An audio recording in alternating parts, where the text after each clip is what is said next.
Damos las gracias a todos ustedes por haber hecho un hueco en su tiempo y poder participar de estas jornadas que vamos a iniciar ahora mismo, y agradecemos al Liceo la buena acogida que un año más nos brinda para poder desarrollar estas jornadas en este clima y en este ambiente. Paso la palabra al señor obispo, que nos presenta esta semana y ese pequeño recordatorio que tienen ustedes en sus sitios de las 10 primeras de semanas de teología que hemos tenido en nuestra ciudad. Buenas tardes, y me sumo a los agradecimientos del señor vicario para la pastoral, agradeciendo una vez más a todos los presentes por vuestra asistencia fidelísima a estas jornadas. Tienen en sus manos un librito humilde, pero muy emblemático, en donde se recogen los 10 años de las semanas de teología de Ourense. Un servidor se incorporó en las jornadas de enero de 2013, que en aquel momento eran las 5ª jornadas. Estábamos celebrando el año de la fe, un año jubilar, que fue para nosotros un año de gracia y de misericordia, por la presencia entre nosotros del Santo Padre Francisco. A través de este libro queremos hacer memoria agradecida de lo que han sido estas jornadas para esta Iglesia que peregrina por las tierras, estas nobilísimas tierras de Ourense. Como veis, cada uno de los años siempre ha girado en torno a un tema que era preocupación de la Iglesia y preocupación de manera especial de nuestra Iglesia local. Este año, de una manera especial, antes, además coincide providencialmente, la semana previa a la JMJ de Panamá. La semana que viene se inicia la Jornada Mundial de la Juventud en Panamá de una manera estricta ya. Vamos a tener con nosotros precisamente a una persona que nos va a hablar de la importancia que tiene la realidad viva de nuestra juventud. No podemos caer en esas afirmaciones que tantas veces oímos, de que nuestra diócesis es única y exclusivamente una diócesis de personas mayores. También hay mucha gente joven, también hay muchos niños. Presentarán después el profesor Prieto a Juan María González Anleo y los otros ponentes cada día de estas jornadas. Yo quisiera, una vez más, agradecer a todas las personas que tuvieron mucho que ver con la organización de estos encuentros. Encuentros que han nacido de una manera sencilla, pero que han adquirido para nosotros una resonancia a nivel eclesial, y no solamente a nivel eclesial de nuestra Iglesia en Ourense, sino de la Iglesia en Galicia. Resonancia que ha quedado recogida tantas veces en artículos, en las publicaciones de las revistas científicas, tanto de la región, de la provincia eclesiástica de Santiago de Compostela, como en otros lugares. Hombres y mujeres, en esto hay que decir la mayor parte hombres, porque coincide con que la mayor parte de los ponentes han sido eclesiásticos, tanto del ámbito gallego como de España, como también del extranjero. Se hicieron presentes para hacernos llegar algo que de una manera tan hermosa dice uno de los autores de este librito: que todo se haga vida, que la doctrina se haga vida y que la vida se convierta en sabiduría.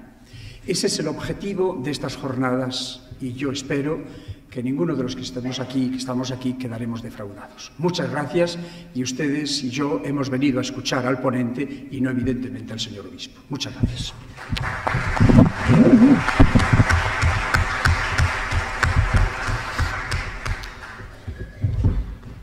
Buenas tardes. Pues tenemos con nosotros, aquí a mi izquierda y a su derecha, al doctor Juan María González Anleo Sánchez, doctor en Ciencias Políticas y Sociología por la Universidad Pontificia de Salamanca, experto en juventud, experto universitario en juventud y también máster en recursos humanos y en cooperación internacional, trabajando actualmente como profesor en el ESIC y director de la revista Educación y Futuro. Es una persona que ha trabajado en ámbitos universitarios en diversas instituciones como el CEU, y yo creo que puede dar un muy buen perfil de quién es, además de el que podemos tener pues, por su presencia en medios públicos como conferenciante, en medios televisivos con cierta frecuencia, lo pueden encontrar en YouTube, pero nos puede dar un buen perfil de quién tenemos delante de nosotros, algunas de sus publicaciones que son, pues, que tienen que ver con lo que hoy nos va, sobre lo que va a disertar. Comenzando por la más reciente, un título que impacta, 1968, Queremos otro mundo y lo queremos ahora. Este es del año pasado. O La Iglesia en una sociedad posmoderna, con otros autores. Generación Selfie, que ha tenido pues, una proyección realmente de impacto. Consumidores consumidos, que tiene que ver también pues, con lo que trabajó en su tesis doctoral sobre consumo y cambio de valores.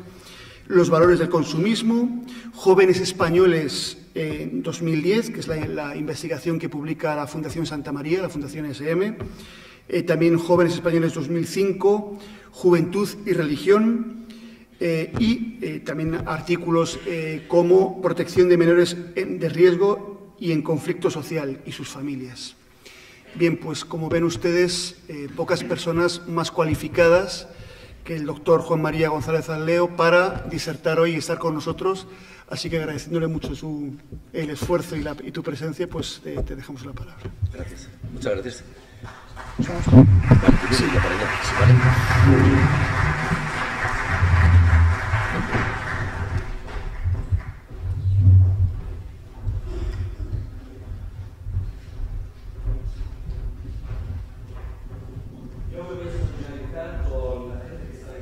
Me voy a poner también de pie, porque así... A ver, la cuestión es, ¿la voz llega? ¿Sí? ¿Bien? ¿A los de detrás? Perfecto. Bueno, si veis que no, me hacéis una señal o lo que sea, ¿de acuerdo? Bien, vale, pues... Yo estoy aquí para hablaros un poco del panorama de la juventud actual, de dónde nos encontramos, y también un poco para hacer, si es posible, cábalas sobre cómo podría ser los diferentes escenarios de futuro, ¿vale? En relación con la juventud. Estamos muy acostumbrados a que siempre que hablamos de juventud, ya desde hace unos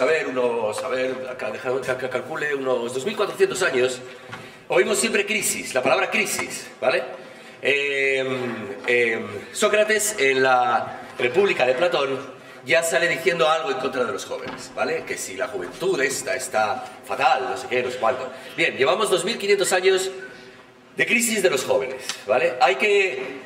Y bueno, y no solamente eso, ahora la palabra crisis también se ha puesto de moda en todos los demás contextos, es decir, absolutamente todo está en crisis.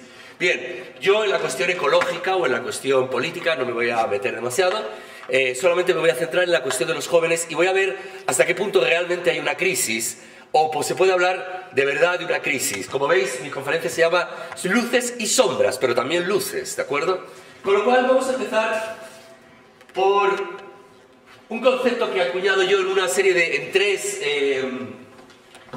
artículos que he publicado en el Observatorio de la Juventud en Iberoamérica, que se llama Miserials. Supongo que conocéis el término millennial, ¿de acuerdo?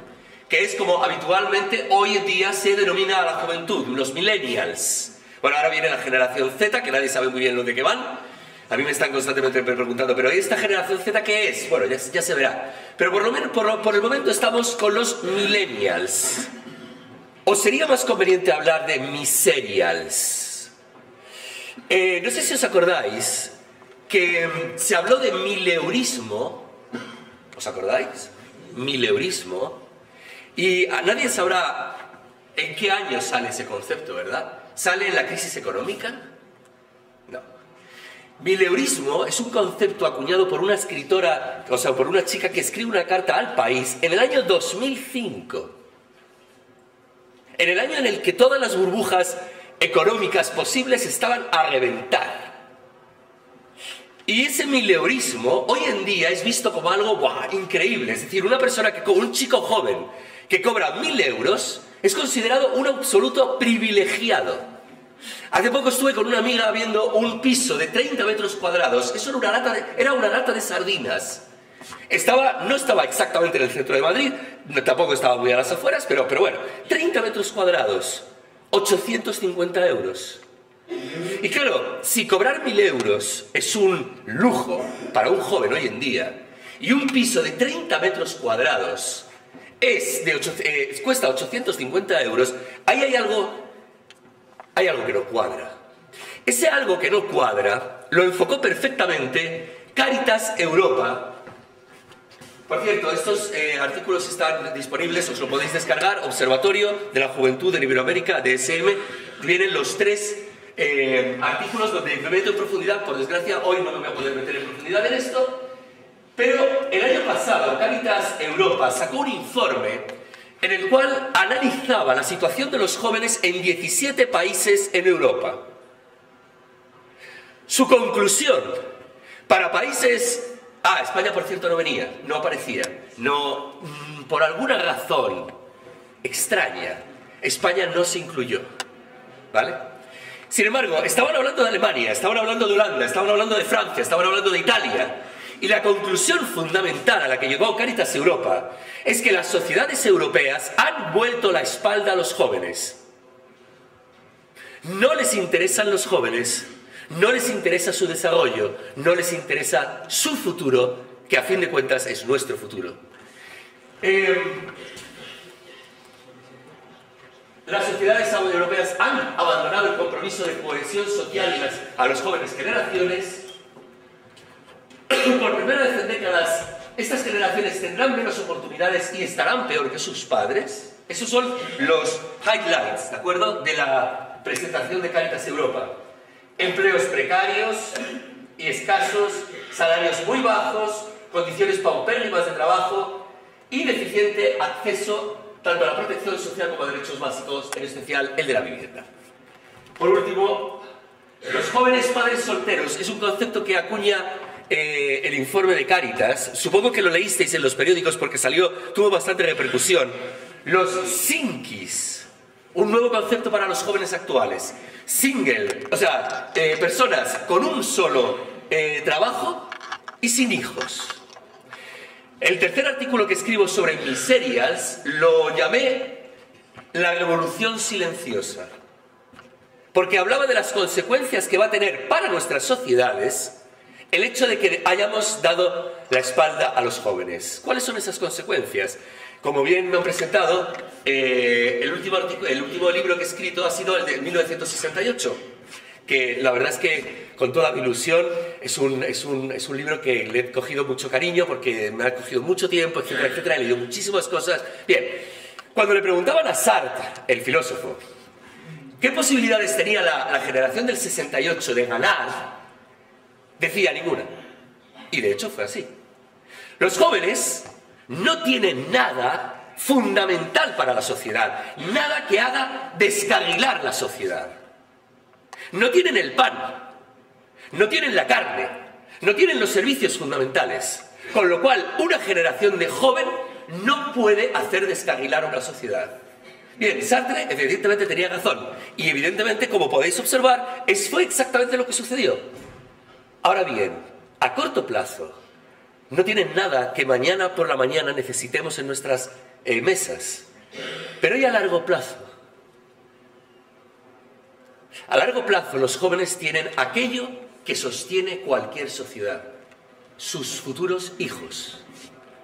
Si los jóvenes no pueden tener hijos, o no quieren, como queráis. Yo daba clase en la Universitas Senioribus y este tema era muy interesante porque les interesaba mucho la cuestión de la natalidad y de por qué los jóvenes no tenían hijos.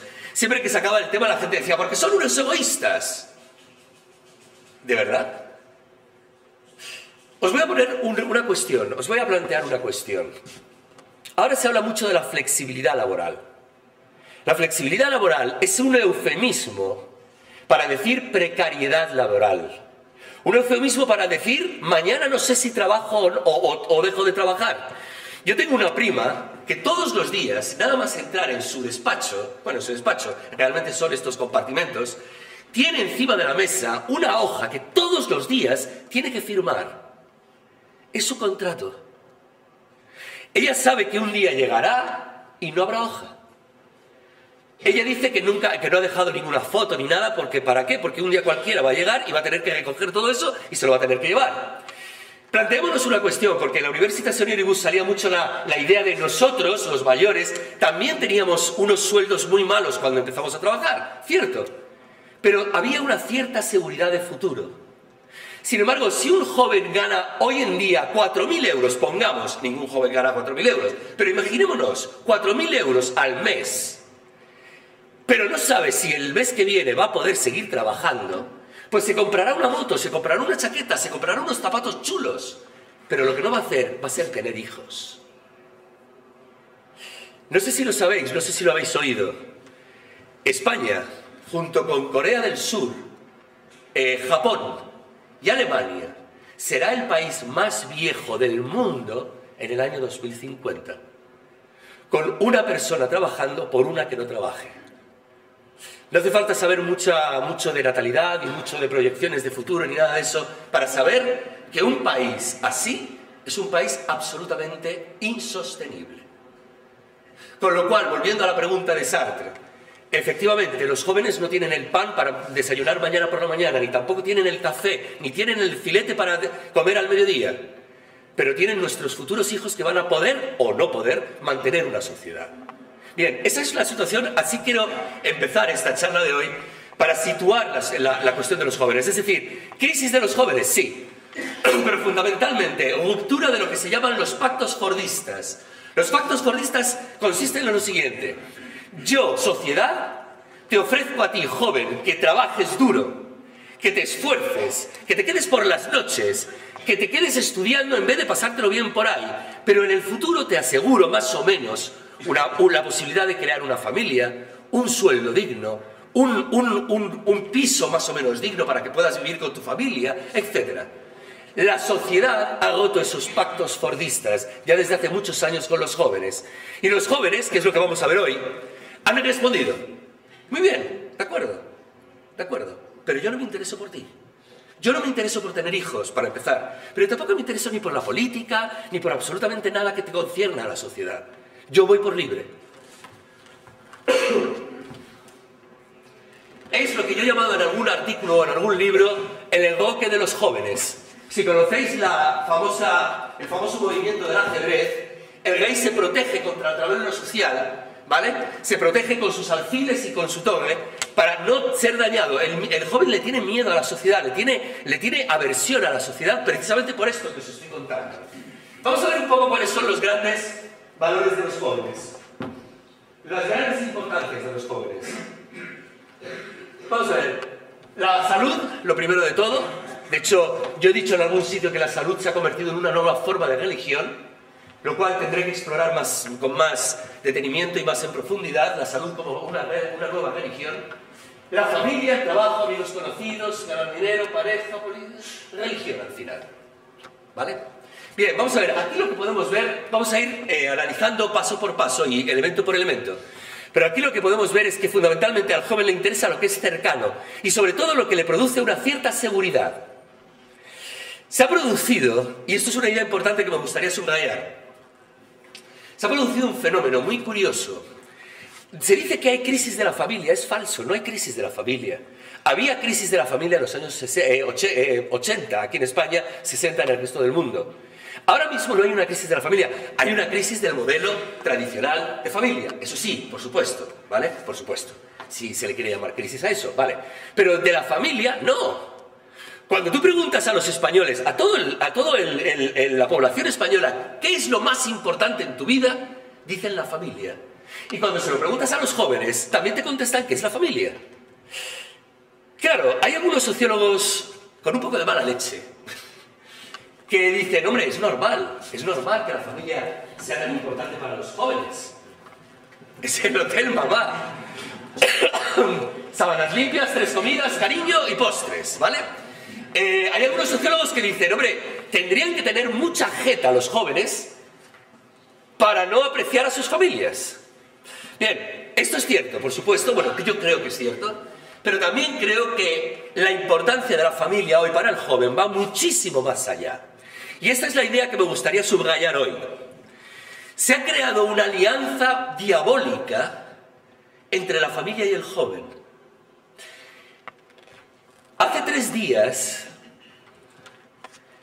no me acuerdo quién era, lo siento, no me quedé con el nombre, pero decía en El País una frase que me llamó mucho la atención. Las familias educan para Walt Disney y los jóvenes en poco se van a encontrar con The Walking Dead. ¿Sabéis lo que es Walking Dead? La serie de zombies. Las familias protegen al joven, pero al proteger al joven, y además teniendo el joven las nuevas tecnologías que tienen, que le permiten vivir en una especie de burbuja, hacen que el joven no salga de su cascarón. De hecho, hace tres meses salía en una revista británica científica que la adolescencia ya dura hasta los 23 años. A mí me parece una alianza diabólica, porque el joven, hoy en día a ver, yo estoy muy implicado en cuestiones de ecología, estoy metido en comercio justo, en una serie de cuestiones. Y como buen fumador, yo creo que un buen sociólogo tiene que ser un buen fumador, porque escuchamos conversaciones que muy poca gente escucha fuera, ¿vale? Y oigo a los chicos hablar. ¿Y de qué hablan? Hablan de la crisis ecológica, hablan de ese gigantesco continente que hemos creado en medio del océano, de basura de plástico, que es como, por favor, visualizadlo, España, Francia y Alemania juntas. Es un continente. Hablan de la crisis, de la sexta extinción masiva del planeta Tierra, que ya han firmado 180 investigadores que va a suceder de aquí a 15 o 20 años. ¿Hablan de todo eso? No. Hablan de series que se tragan como pastillas, es decir, son auténticos adictos a las series, son junkies de series. Es decir, el otro día yo le preguntaba a una alumna, ¿tienes cara de cansada? ¿Qué te pasa? Y dice, me acosté muy tarde. Y yo, claro, para picarla, estudiando, ¿no? Y dice, no, es que vi una serie. Y digo, hombre, pero una serie, ¿ves una serie? Y dice, ya, el problema es que me vi 12 capítulos. Se acostó a las 6 de la mañana. Durmió 1 hora. Las ingieren como pastillas. Bien. La importancia de la familia va mucho más allá de la cuestión de tener sábanas limpias, etcétera, etcétera.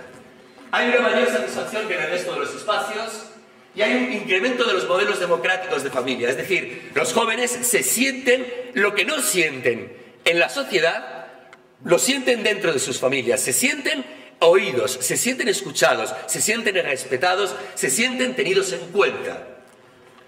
Lo único es, ¿realmente es democrática la familia hoy en día o es un poco permisiva? Como veis, el acción permisivo solo va del 10 al 12%. ¿Vosotros qué creéis? ¿Tan poco? ¿Tan poco? Fijaros, el otro día me hicieron una entrevista, el diario de aquí regional. Yo acabo de escribir un artículo sobre adicciones digitales. Yo pienso, y lo veremos más adelante, yo pienso que hoy en día las drogas que realmente son importantes ya no son las químicas, ¿vale? Son las tecnológicas. Pero la cuestión es la siguiente. ¿Qué hacemos los padres con respecto a esas drogas? Yo recuerdo a mi madre escandalizada porque se decía que cerca del colegio vendían droga. ¿Qué vamos a hacer? Vamos a hablar con el director del colegio. Hoy en día, lo vamos a ver más adelante, ya la mayoría de los niños de 10 años tienen el móvil en sus manos. Y ese móvil se lo compran los padres. Y se lo ponen en la mano los padres. ¿Eso es permisivo o es democrático? ¿O es... ¿Eso qué es? Mis sobrinos, por ejemplo, desde que tienen el móvil en la mano, no han leído ni una sola línea de los muchos libros que yo les he regalado. Cuando les pregunté a sus padres, ¿pero qué hace un chaval de 11 años con un móvil en la mano? Me dijeron, es que todos los chavales de su clase lo tienen. ¿Es una razón? ¿Es una justificación? Vale, a mí me parece que no, ¿vale? Bien, vamos a seguir.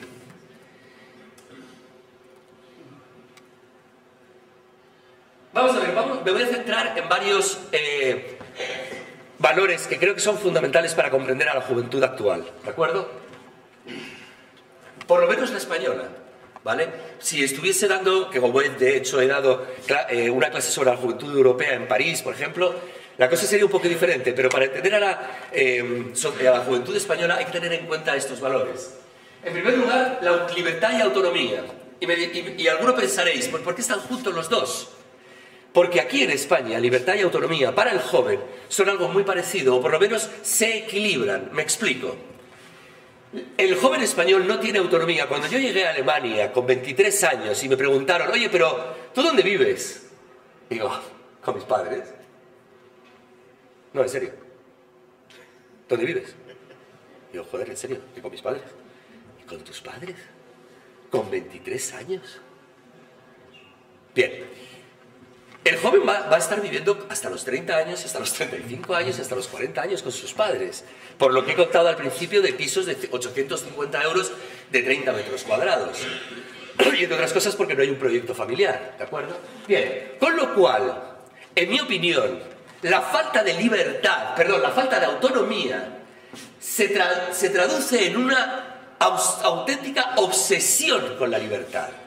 Es decir, el joven español está absolutamente obsesionado con su libertad. Su libertad fundamentalmente en la cuestión de su cuerpo, lo veremos más adelante, en la cuestión de la moral, yo hago lo que quiero, yo tengo la moral que quiero, en la cuestión del ocio, del sexo y del consumo. Son cotos vedados donde no se mete nadie, ni permite el joven que se meta nadie. Y sobre todo la institución que más aprecian, que es su propia familia, ya no se meten ahí. ¿De acuerdo? Para que veáis hasta qué punto lo que estoy diciendo es interesante.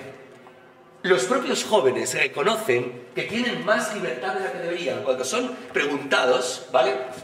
En el último informe que hemos hecho en la Fundación SM, el 49% dicen que tienen un nivel adecuado, 16% insuficiente y en el 30% más de la que deberíamos. Los propios jóvenes lo reconocen. Sin embargo, sigue siendo algo absolutamente central en su forma de ver el mundo que les rodea. Los piercings, los tatuajes. Hace mucho tiempo tuve la enorme suerte de escribir un libro con mi padre que se llamaba Para comprender a la juventud actual. Mi padre me dijo, bueno, de todo esto de los piercings y todo este tipo de cosas te encargas tú, que a mí no me interesa nada. Bien. Pues me puse a leer y leí cosas bastante interesantes, sobre todo un ensayo antropológico que decía que el tatuaje podía responder a muchas situaciones vitales concretas del joven. Una ruptura, la toma de una decisión importante en su vida, salir de la universidad, pero que debajo de todas esas cuestiones había un común denominador fundamental: marcar su propio cuerpo como propiedad privada. Este cuerpo es mío. El que hacía el análisis antropológico hablaba de cómo se marca una res. Y da la casualidad de que yo he tenido la enorme suerte, porque lo considero una enorme suerte, de pasar temporadas bastante largas en el pueblo y que mi abuelo tenía reses, tenía vacas, tenía cerdos, etc. y las marcaba. Y yo me acuerdo, tengo la imagen muy viva de cómo les marcaba y me vino inmediatamente a la cabeza: este cuerpo es mío. Esta foto salió en El País hace unos cuantos años. Curas y jueces fuera de mi cuerpo. De mi cuerpo. El cuerpo es un campo de batalla social fundamental en todas las sociedades. Y los jóvenes han tomado han tomado la posición y lo van a defender con uñas y dientes. Es su cuerpo y así lo tienen en cuenta. Muy relacionado con lo anterior está la cuestión de la rebeldía. Esto para mí es un auténtico misterio, pero os lo cuento simplemente. Cuando les preguntamos a los jóvenes cómo os veis, dicen, en primer lugar, nos vemos como consumistas. Yo ahí lo veo bastante apropiado, ¿vale? En segundo lugar, nos vemos como rebeldes, 48%. En tercer lugar, demasiado preocupados por la imagen. Demasiado preocupados por la imagen y consumistas, yo lo veo bastante coherente con lo que yo veo o con lo que yo escucho. Ahora bien, ¿rebeldes? ¿Los jóvenes hoy en día son muy rebeldes? Tal y como yo lo veo, como he empezado esta charla, creo que les estamos robando el futuro a los jóvenes. Los políticos les están robando el futuro a los jóvenes. Lo reconocen ellos mismos, lo ven ellos mismos, pero no salen a protestar. Son una generación muy acostumbrada, se le ha llamado la generación click. Es una generación acostumbrada a simplemente un pequeño movimiento de mano, un movimiento de dedo, clic, y ya pasa algo. Sin embargo, los jóvenes salieron, por ejemplo, en el 15M y no pasó nada. De hecho, hace poco había un reportaje bastante largo, no me acuerdo qué periódico, donde analizaba punto por punto todas las demandas del 15M. ¿Sabéis cuántas han sido escuchadas? ¿Cuántas han sido llevadas a la práctica? ¿5, 10, 15, 20? Cero. Ni una. Con lo cual los jóvenes simplemente dicen, pues vale, muy bien, de acuerdo, pues yo me voy, yo me retiro. Esto no funciona, yo me retiro. Fijaros, yo vivo al lado de Sol. Yo pasaba en el 15M siempre al lado de Sol. A los medios de comunicación les encanta sacar a los jóvenes, ¿vale? Siempre que aparece un joven, si tiene una piedra o algo en la mano, mucho mejor, y si la lanza ya ni os cuento, ya es la foto del día. Y yo veía en los telediarios, en aquella época, veía a jóvenes constantemente en Sol, pero luego pasaba por Sol, y decía, ¿y dónde están? Yo no les veo. Efectivamente, hace poco encontré un informe de Intermón Oxfam diciendo que la edad media del 15M eran 40 años. No era una revolución juvenil. Era una revolución empezada por los jóvenes, pero en cuanto vieron que la cosa no funcionaba, en cuanto vieron que no había una respuesta, inmediatamente dijeron, bueno, pues esto no va conmigo, pues me voy. Y se fueron, ¿vale? Y no volvieron a salir. Y de hecho ahora con lo de las pensiones, los del 68 les están dando una lección a los más jóvenes diciéndole, mira, así se protesta por nuestros derechos. Bien.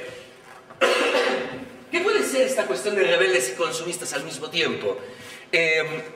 Si eres consumista, significa que aceptas el sistema en el que estás viviendo, que aceptas tanto los fines como los medios del sistema.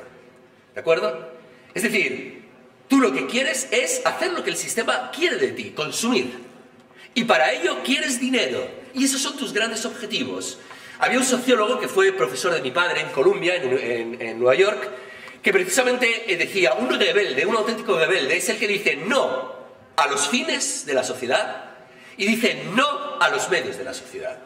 Los jóvenes hoy en día, según esta teoría por lo menos, dicen sí a los fines de la sociedad y dicen sí a los medios de la sociedad.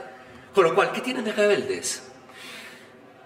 Bien, yo creo que el consumo, fundamentalmente, ese consumo, les vende la idea de que son rebeldes por ponerse una gorrita hacia atrás, dejarse los pantalones caídos y salir en todas las fotos haciendo así, ¿vale? Que eso es para ellos la rebeldía. O discutir con los padres, que como hemos visto son las personas que más aprecian dentro del entorno social, ¿vale? Pero realmente una rebeldía de salir a la calle y de pedir tus derechos, esa rebeldía no se ve por ningún lado en los jóvenes actuales. Esto es una foto, bueno, esto es una ilustración de un libro que a mí me encanta ese libro, es uno de mis libros preferidos de filosofía, de Michel Foucault, Vigilar y Castigar. Y esta es una foto que encontré hace unos cuantos meses en una página de Facebook, bueno, en mi Facebook, ¿vale? Es efectivamente todo lo contrario. En la primera habla de las sociedades punitivas, de las sociedades donde la sociedad te educa para estar perfectamente pegado a las normas y las reglas sociales. La segunda es una imagen que nos enseña perfectamente lo que pretende el joven actual: salirse de las normas, ir por libre, pensar diferente. Yo que enseño sociología del consumo, tengo auténticas dificultades en clase para comenzar la clase, porque desde el principio, yo me pongo lo que quiero. Yo me pongo el jersey que quiero, yo me pongo la goga que quiero, tal. Entonces, claro, tengo que convencerles de forma clara de que no es así. De que están siendo manipulados hasta cierto punto, o de que no son tan individuales como parecen. Pero mira a tu alrededor. Mira a los jóvenes a tu alrededor. No visten tan diferente. Sí, la verdad es que tampoco, sí es verdad. Y tengo que convencerles. ¿Por qué? Porque creen que piensan diferente, que actúan diferente, que son diferentes, que... Bien. No sé si os suena un escritor japonés que se llama Murakami. Murakami tiene una frase, bueno, es el que nunca consigue el premio Nobel, el pobre, lleva muchísimos años intentando conseguir el premio Nobel y no lo consigue. Murakami dice, si solamente lees los libros que lee todo el mundo, no puedes pensar diferente. A lo cual yo, en relación con la juventud, mi pregunta es, ¿libros? ¿Libros? En el 2008, el 32% de los jóvenes no leía un solo libro al año. 4 años más tarde, esto había aumentado al 43%. Ahora mismo, más del 50% de los jóvenes no lee un solo libro al año. De hecho, no solamente eso, hay una corriente de antiintelectualismo brutal. Brutal. Yo soy sociólogo de Facebook, es decir, en el sentido de que me gusta espiar, esto no lo grabéis, ¿vale? Me gusta espiar a mis alumnos a través de Facebook y ver qué es lo que cuelgan y todo eso. Y he visto varias publicaciones donde ponen los libros como si fueran algo para amaestrar a los jóvenes, algo para sacarse una titulación. Hay de hecho uno que aparece un chico jovencito que se sienta en el pupitre, le levantan la cabeza y le empiezan a meter con un embudo como si fuera un pavo, le empiezan a meter libros. Y al final el chico vomita sobre un papel y le ponen un gorrito de licenciado. Me cabré muchísimo cuando lo vi. Dije, ¿realmente pensáis que estos son los libros? Y encima, perdonad, esto lo publicó una chica a la que yo había dado clase en magisterio. En magisterio. Claro, yo le puse, claro, para que lo viese todo el mundo, ¿en serio? ¿Para ti son estos los libros? En mi opinión, los libros son ventanas. Se dice mucho, el título de mi libro, queremos otro mundo, queremos un mundo diferente.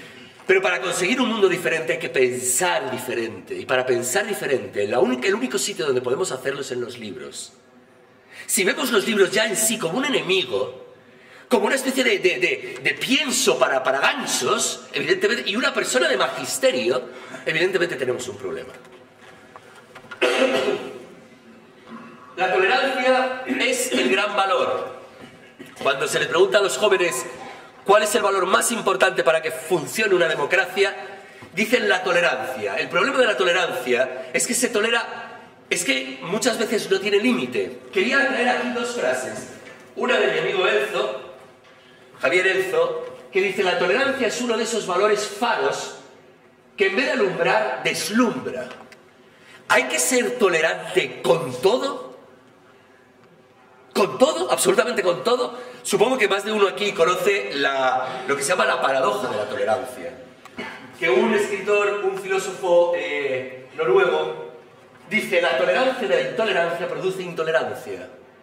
La intolerancia de la intolerancia produce tolerancia. Es lo que se ha llamado desde hace muchísimo tiempo la paradoja de la tolerancia. ¿Se puede ser tolerante con todo? Bien, da igual, yo no me meto porque yo no soy ético, ¿de acuerdo? Yo soy sociólogo. Y como sociólogo, detecto que desde hace ya como 5 años, o incluso un poco más, la tolerancia es lo que decía él, es un valor faro que nos deja medio deslumbrados porque hay que tolerar absolutamente todo. Y la cuestión de la inclusión. La cuestión sexual, por supuesto. Es decir, los jóvenes, lo que he dicho antes, el cuerpo es... mi cuerpo es tabú, un coto vedado, ahí no entra nadie, ni siquiera los padres intentan entrar ahí. Pero también personas diferentes. Esta modelo, que supongo que la conoceréis, tiene vitíligo, trabaja para Desigual, creo que es. Tallas grandes. Por ejemplo, Victoria's Secret está teniendo un auténtico problema de ventas porque está viendo un auténtico boicot en el mundo entero por las angels estas que están tan delgaditas, etcétera, etcétera. Lo están rechazando los jóvenes porque no se acepta tallas más normales. La chica esta que desfiló en la pasarela de Nueva York con síndrome de Down, os acordaréis, hace unos meses, la película de Campeones, que ahora ya va directa a triunfar. En los años 60 ya se hablaba de Freak Out. Freak Out, este es un disco de Frank Zappa. Freak Out básicamente es saca lo diferente de ti. Yo creo que los jóvenes actualmente no solamente integran y no solamente tienen una tolerancia excesiva, sino que además tienen una auténtica obsesión por ser diferentes. Ahora bien, volvemos un poco, esta es la pescadilla que se mueve la cola. Para ser diferente, para pensar diferente, para actuar diferente, hace falta beber de una fuente diferente. Y los jóvenes beben todos básicamente de las mismas fuentes, ¿vale? Evidentemente de libros no. Vamos a una cuestión fundamental, muy importante.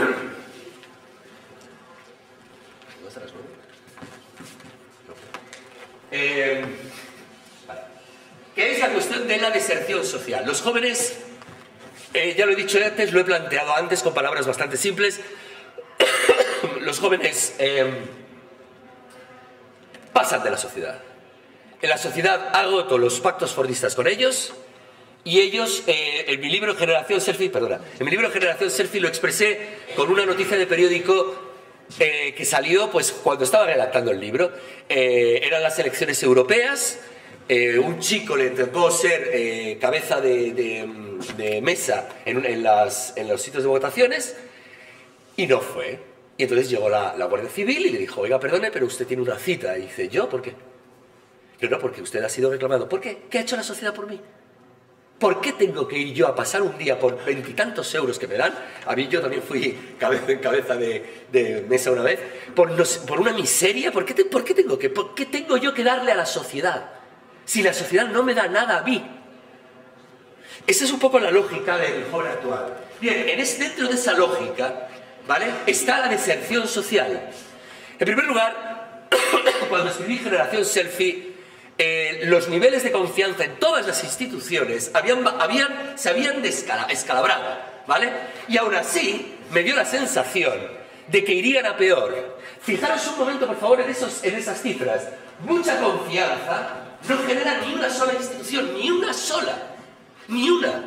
Vale, de acuerdo. Organizaciones de voluntariado con un 22,7. Las organizaciones de voluntariado no son una institución. ¿Vale? Pero bueno, pero aún así, un 22,7. Si sumamos mucha y bastante, veréis que solamente 5 instituciones aprueban. Entre 1999 y el 2005 hubo un enorme batacazo de prácticamente todas las instituciones.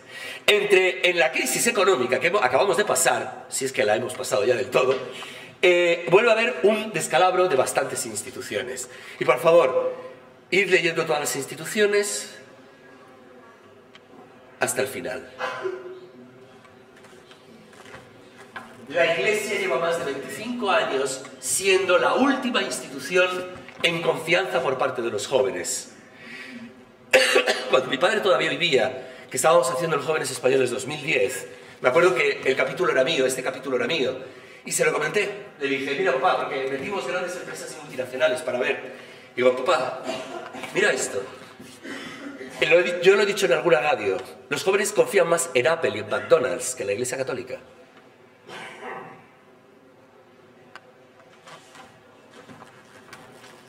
Para explicar todo esto, para explicar por qué los jóvenes no tienen confianza en las instituciones, hay evidentemente muchos flancos abiertos.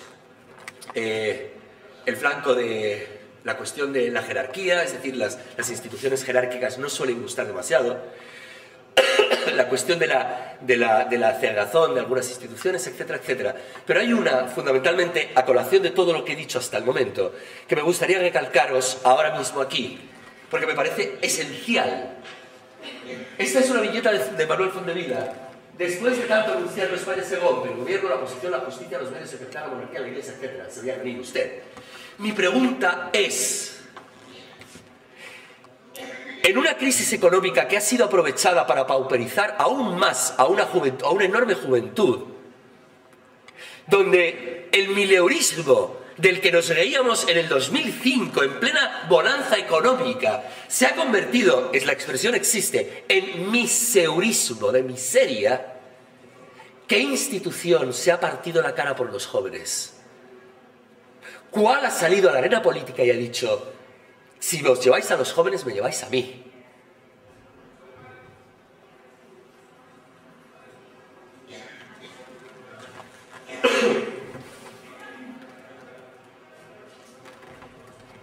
a otra cosa de deserción social. En 1994, Pedro González Blasco, marianista de SM, muy amigo de mi familia y mío, concretamente mío, comentaba estos datos y decía: una sociedad en la que el 69% de los jóvenes no pertenece a ningún tipo de grupo social, ningún tipo de organización, ningún tipo de institución, es una sociedad que le falta tejido social. Los sociólogos hablamos de tejido social precisamente para eso. Los músculos, ¿vale?, que nos permiten movernos, es tejido social. Una sociedad que quiere moverse, que quiere estar ágil, necesita tejido social. Y tejido social es muy simple. Yo pertenezco a una asociación, en la otra, y nosotros nos comunicamos. Oye, Jorge, ¿qué te parece salir hoy a tal...? Muy bien, vale. Oye, llama a Pedro. Eso es tejido social. Hoy en día es el 10% más. 79% de los jóvenes no pertenecen. Y cuidado, aquí la pregunta era amplia. Es decir, no estamos hablando de reales, también estamos hablando de virtuales, ¿de acuerdo? Sin embargo, no pertenecen a ningún tipo de organización, ni grupo, ni nada. Fijaros las... Voy a sacar unos datos. Fijaros las opiniones sobre los políticos y la política. En mi opinión, estos datos tendrían que salir en la primera página de los diarios y ser un escándalo nacional. Los políticos buscan ante sus propios intereses o los de su propio partido que el bien de los ciudadanos. Lo piensa el 77% de los jóvenes.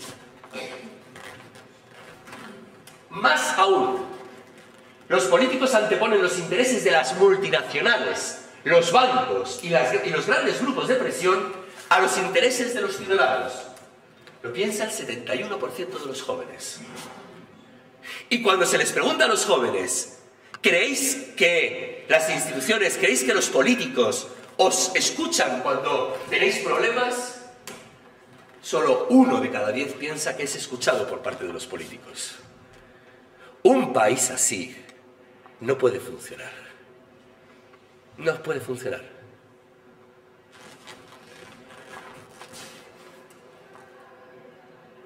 Os resumo esta, porque se me está acabando el tiempo, os resumo esta diapositiva. El gran problema es que los jóvenes, como os he dicho antes, solamente salen a luchar si ven que hay reacción. Y desde luego lo que han compartido PSOE, PP y todos los grandes partidos que han gobernado este país, es que cuando la gente salía a la calle, les hacía lo mismo, pero fueran mayores o fueran jóvenes. Ninguna reacción. Los mayores siguen protestando ahora, por ejemplo, por las pensiones, pero los jóvenes simplemente se van a su casa con su móvil y van a lo suyo. Lo trágico de esto es que cuando se les pregunta a los jóvenes ¿qué habéis hecho? ¿Qué acciones habéis tomado para protestar? Fijaros un momento. Firmar una petición de recogida de firmas, 14 al 16%. Es nada. Participar en acciones reivindicativas o de protesta, del 10 al 12%. Pasar un mail de ese... Daros cuenta de que los jóvenes están constantemente mandando SMS, WhatsApp, tal, ¿vale? Viendo vídeos, mandando cosas, ¿vale? Pasar un mail o SMS, un 6%. Ponerse en contacto con algún político, un 4%. ¿Y sabéis qué? Cuando se les pregunta en esa misma columna qué acciones harán en el futuro, todas, absolutamente todas, caen. No obtenemos respuesta. Nos quedamos en casa. Hay una campaña, no sé si habéis visto esto, en las últimas, esta especie de elecciones raras en Estados Unidos, que tenía que ser, bueno, se tenía que consultar sobre Trump. Salió un vídeo, no sé qué tal estamos de wifi. Bueno, da igual, os lo cuento para no alargarlo. Salió un vídeo que dice, no votéis. Chicos, no votéis. Colgad algo en Facebook, sí. Así en ese vídeo salen personas mayores diciéndole, colgad algo en Facebook, sí. Y dadle un like. Fantástico. Pero no vayáis a votar. Y al final del vídeo, es un vídeo muy interesante, dice, ya voy yo. Y Trump es nuestro hombre. No os preocupéis, quedaros en casa. Si tenéis, buscad, no votéis, campaña anti-Trump. Es muy interesante este vídeo. Pero básicamente... lo del Brexit, sabéis que ha sucedido precisamente porque los jóvenes se han quedado en casa. Trump salió porque los jóvenes se quedaron en casa. no fueron a votar. Es decir, está habiendo una no política, pero como decía Sartre, hagas o no hagas, al final estás haciendo. Y los jóvenes están haciendo sin hacer. Y esto es un peligro. Pero, bien, la cuestión es ¿por qué? ¿Por qué los jóvenes se quedan en casa? ¿Por qué los jóvenes no protestan por su futuro? ¿Por qué no luchan? En Generación Selfie le dedicaba un capítulo entero a este tema. En primer lugar, por la burbuja goza esa que os comentaba y la rebeldía consumista. Es decir, esa burbuja goza que crean los padres. Te protejo de la sociedad, pero al protegerte de la sociedad te hago vivir en una burbuja totalmente irreal de series de Netflix y de HBO, de no sé qué, de no sé más bien. La rebeldía consumista, ellos creen que son muy rebeldes, por llevar la cosa al contrario. Bien. Infobesidad. Es un término, no lo he acuñado yo, y realidades complejas. Infobesidad. La cantidad de información que recibimos en un solo día. Yo el otro día me estaba acordando de mi abuelo, el que os contaba antes, que marcaba las veces. Era analfabeto, no leía el periódico, evidentemente. Bueno, y yo pensaba, todo lo que yo recibo al cabo del día, yo leo varios periódicos, recibo WhatsApps, me meto en tal, me meto en cual, me meto en un hipervínculo, no sé qué. ¿Cuánto es en comparación con la información que recibía mi abuelo? Yo creo que la información que nosotros recibimos en un solo día es la información que recibían nuestros abuelos a lo mejor en 3 meses. La cuestión es que la información hay que digerirla. La información es como la comida, es decir, necesita ser digerida. Esto es verdad, esto no es verdad, por eso las fake news. ¿Esto es verdad? ¿No es verdad? ¿Qué posibilidades tiene de ser verdad? Ah, bien, si tú ves a un niño que se está muriendo en Siria, inmediatamente después ves, yo qué sé, el concurso de no sé qué, de Operación Triunfo, y luego inmediatamente, recibes un WhatsApp, ¡hey, qué tal está! ¿Cómo procesas toda esa información?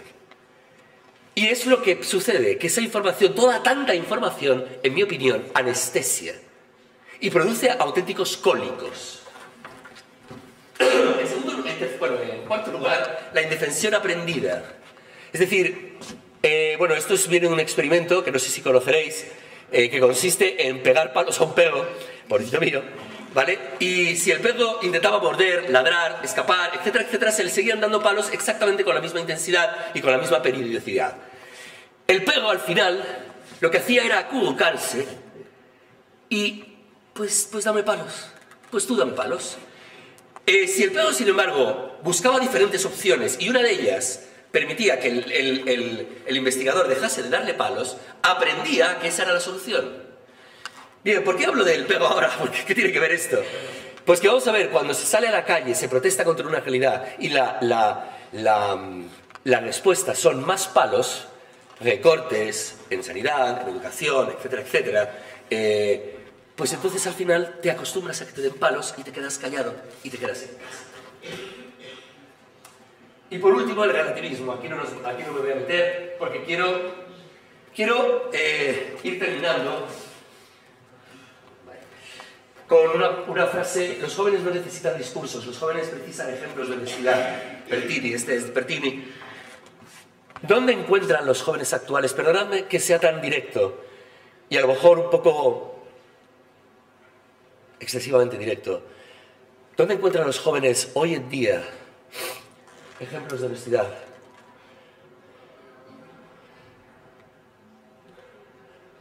¿En los políticos?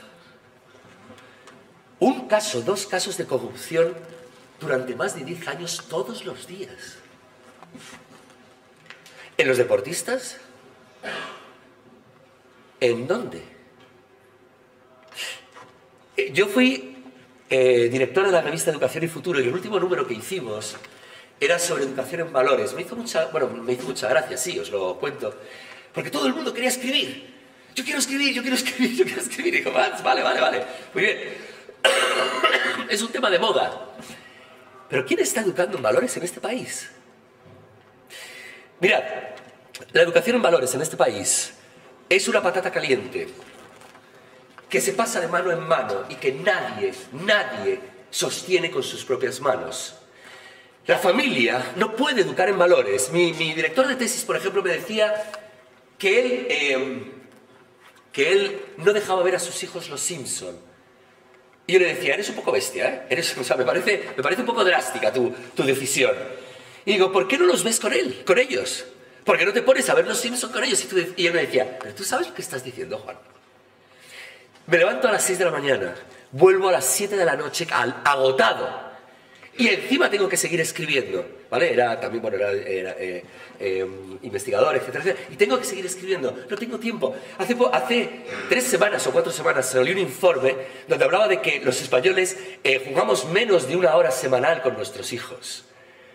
La conciliación familiar, no sé si lo habéis leído alguna vez, los datos de la OCDE son que España es el país que echa más horas extras en el trabajo sin pagar, además, sin pagar. Los padres vuelven a casa y están agotados, porque la cuestión de la conciliación familiar en este país es un cuento chino. Y los padres dicen, que les eduque la escuela. Y pasan la patata caliente a la escuela, y la escuela dice, un momento, ¿pero esto qué es?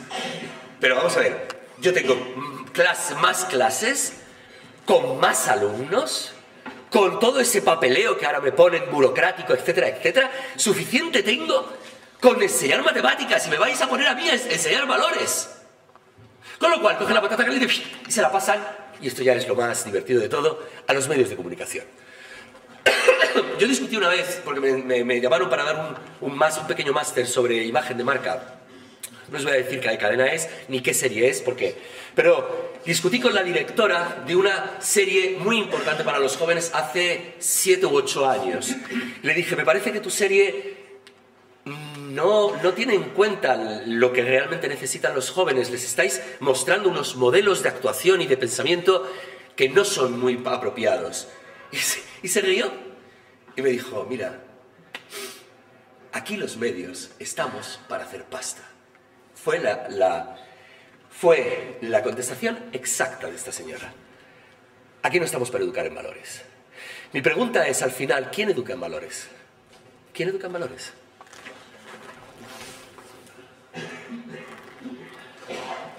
¿Le conocéis? ¿Le conocéis? Yo también, me lo encontré en 1984, hace poco. El Rubius. El youtuber, uno de los youtubers más famosos. Mi sobrino, cuando yo le dije que me lo había encontrado, se echó a llorar desconsoladamente, pensando que había ido, sabiendo que él estaba y que no le había llevado. Casi me deja de hablar. Le digo, pero habla como él, pone las mismas caras, mira de la misma forma. Es espectacular. No hay otro tema de conversación. Este señor, por favor, quiero que levantéis la mano los que habéis visto algún vídeo de este señor, del que está educando a vuestros nietos o a vuestros hijos. Una persona, 2, 3, 4, 5. ¿5? ¿Tú has visto uno de los vídeos? ¿Te gustó? ¿Te gustó? Vale. Ok. Bien. Los jóvenes están... Ya tengo que ir acabando, ¿no? Bien, los jóvenes están dentro de una red, ¿vale? A los 10 años, lo que os contaba al principio, un tercio tiene smartphone, ascendiendo esta cifra al 42,2 a los 11 años y el 69,5 a los 12 años. Cuando yo hablo con mis sobrinos, muchas veces les hago una de estas charlas divertidas, me dicen, pero tío, ¿y tú qué hacías cuando eras joven? ¿Cómo sobrevivías? ¿Y si te pasaba algo? Digo, pues, ¿y si alguien te llamaba? Pues llamaba a casa. Y sí, pero para ellos es inconcebible. ¿Un 70% de los chavales tienen móvil a los 12 años? El 69% declaran sentirse realmente mal si no tienen conexión a Internet.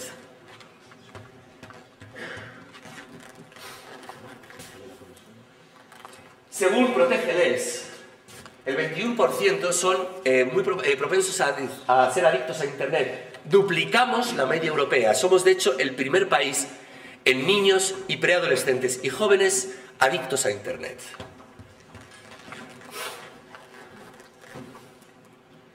Bueno, esto... Voy a meterme un poquito en religión, ¿de acuerdo? ¿10 minutos? ¿10 minutos? Sí, bien. Vamos a ver, porque me gustaría dar algún dato así, ¿vale? En la cuestión de la religión, los expertos afirman que estamos en la tercera ola de secularización en España. La primera ola de secularización la sitúan en el anticlericalismo del siglo XIX hasta la Guerra Civil aproximadamente, una cuestión de no aceptación de los cambios de la modernidad y una reacción contra la gente de la Iglesia Católica y la religión con auténtico odio. La segunda oleada se produce en los años 60-80. Hans Joas, un teórico alemán, ahí mete la tercera oleada, pero bueno, hay diferencia entre España y el resto de países. Decadencia de la práctica y pérdida del interés por el magisterio, la religión se retira del ámbito privado. Por último, la tercera oleada. Acabo de escribir hace 2 meses cómo va esa tercera oleada. En teoría se fue entre 1999 y el 2005, donde hubo un auténtico bajón en jóvenes que se declaraban católicos y sobre todo católicos practicantes. Y además, como todos vosotros sabéis, porque todos hemos tenido aquí algún tipo de relación, ya sea amistad, ya sea relación amorosa, etcétera, etcétera, ¿cuál es el contrario del amor? ¿El odio? El contrario del amor es la indiferencia. Y ese es precisamente el momento en el que estamos. La absoluta indiferencia, es decir, me da igual. Yo no odio a la Iglesia Católica, no odio a la religión, me da exactamente igual. Pero no. De hecho, el otro día estaba en una charla que les estaba dando a las misioneras cruzadas de la Iglesia, y yo les estaba hablando sobre cómo utilizar las redes sociales. Yo les decía, estamos en un momento de primera secularización y de primera evangelización, por lo tanto. Es decir, yo he tenido en clase en la universidad, en una universidad católica, me he encontrado con una alumna que ha levantado la mano y dice, perdone, yo es que aquí yo me hago un lío. ¿Cuántas vírgenes hay? No estamos hablando de un niño de 7 años, estamos hablando de una chica de 22 años. Y estamos hablando de una universidad católica. Y preguntas como esas la tenéis así, ¿vale? Con lo cual, estamos realmente... Vamos a ver, el odio, cuando hay odio, todavía es que hay algo de fuerza. Pero cuando hay indiferencia y cuando hay desconocimiento absoluto, entonces hay un auténtico problema. Voy a pasar esto. Fijaros en una cuestión. Cuando se les pregunta en qué medida es importante la religión en vuestras vidas, ya casi 1/3 de los muy buenos católicos y católicos practicantes dicen que la religión no tiene importancia en sus vidas, lo cual a mí me llamó mucho la atención cuando hice el informe. Pero si pasamos a los católicos no muy practicantes, los católicos no practicantes se les suele llamar muchas veces católicos nominales. En el sentido, decía Toari hace mucho tiempo, en el sentido de que realmente de católicos no les queda nada, excepto el nombre. A lo mejor como Almodóvar, no sé si os acordáis, Almodóvar agradeciendo un premio a la Virgencita de su pueblo. Dice, yo le agradezco este premio a la Virgencita de mi pueblo. Bien, evidentemente Almodóvar es bastante ateo, ¿vale? Que yo sepa, por lo menos. Hay muchos católicos que de católicos solo tienen el nombre. Bien, esos son los católicos no practicantes. Pero fijaros en los católicos no muy practicantes. ¿A quién se parecen más? ¿A los muy buenos católicos o católicos practicantes o a los católicos no practicantes? En la importancia de la religión. ¿Sabéis que España, según el informe de Eurostat de la Unión Europea, es uno de los países, esto es muy curioso, es uno de los países, la población general, que menos importancia le otorga en sus vidas a la religión? Hace un año, una cosa así, me llamaron del periódico de la Croix de Francia para preguntarme, no me acuerdo exactamente, sobre el descenso de matrimonios por la Iglesia Católica. Y me pareció extraño, porque la chica, que además se supone que conocía la situación española, todavía seguía pensando que España era un país profundamente católico. Yo le decía, vamos a ver, no, hay un catolicismo cultural, la figura de que sacamos en procesión, etcétera, etcétera, muy fuerte, muy arraigado, pero eso, llamarlo cristianismo, llamarlo catolicismo, no sé hasta qué punto se puede hacer, ¿de acuerdo? Pero ahí veis que, o por lo menos en mi opinión, todavía hay una enorme masa de jóvenes que están por caer. ¿Y cuántos jóvenes quedan por caer? Y con esto voy a terminar. Entre 1994 y 1999, 10% de jóvenes católicos desaparecieron, se dieron de baja. Entre 1999 y 2005, por cierto, esto es todos los católicos, ¿de acuerdo? desaparecieron el 18%. Esto fue lo que se llamó la tercera ola de secularización, ¿de acuerdo? 18%, este capítulo lo realizó mi padre. Y me acuerdo, porque me he tenido que leer todos esos informes, lo llamó un salto mortal. Porque además no pasaban agnósticos, pasaban ateos. Es decir, el número de ateos, en vez de engrosar el número de agnósticos, engrosaron el número de ateos. ¿Se ha parado? No. Sigue con bastante fuerza. De hecho, entre el 2005 y el 2010, el 13%. Actualmente, el 40,4%. Pero quitémoslo, es, por lo que os acabo de decir, los católicos no muy practicantes. Estaríamos en el 22,1%. Al final daré mi email por si alguien necesita o quiere todos estos números, porque ya sé que son muchos números y es muy difícil de digerir. Pero os recomiendo que si os mando esta presentación o os mandan esta presentación, cojáis un papel y hagáis una simple regla de 3. 1994-99, 2005, actualmente, calculad cuántos van a quedar dentro de 10 años y cuántos dentro de 20 años. ¿Vale?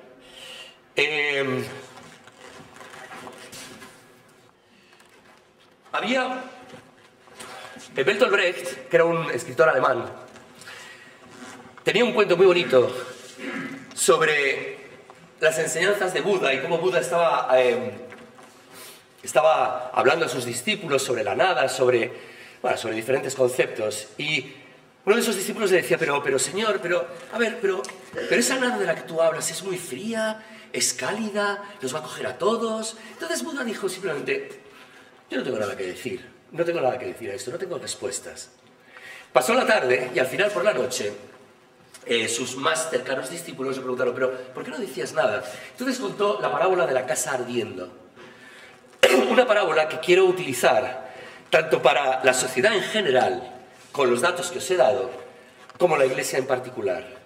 Él decía, vamos a ver, pasé al lado de una casa que estaba en llamas y la gente de dentro no parecía tener mucha necesidad de salir de ella.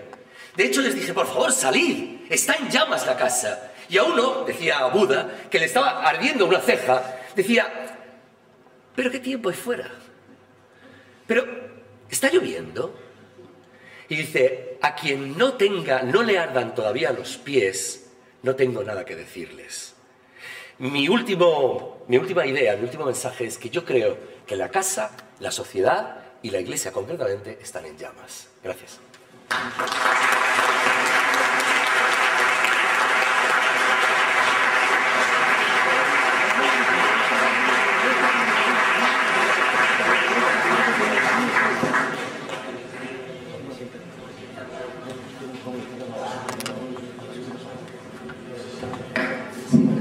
Bien, pues agradecemos al ponente la excelentísima exposición, a ustedes su asistencia y por supuesto al liceo la acogida.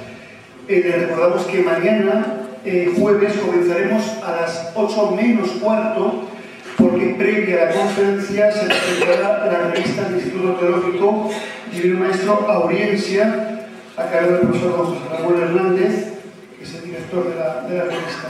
Y a continuación tendremos la ponencia Evangelizar a través de las redes sociales y las nuevas tecnologías, a cargo de don José Gabriel Vera, que clara conexión con lo que hoy hemos escuchado, que es el director del Secretariado de la Comisión de Medios y Comunicación Social de la Conferencia Episcopal, y presentará a doña Cristina Rodríguez López, que es la responsable de comunicación del Obispado de la Iglesia. Pues a todos buenas noches y nos veremos mañana.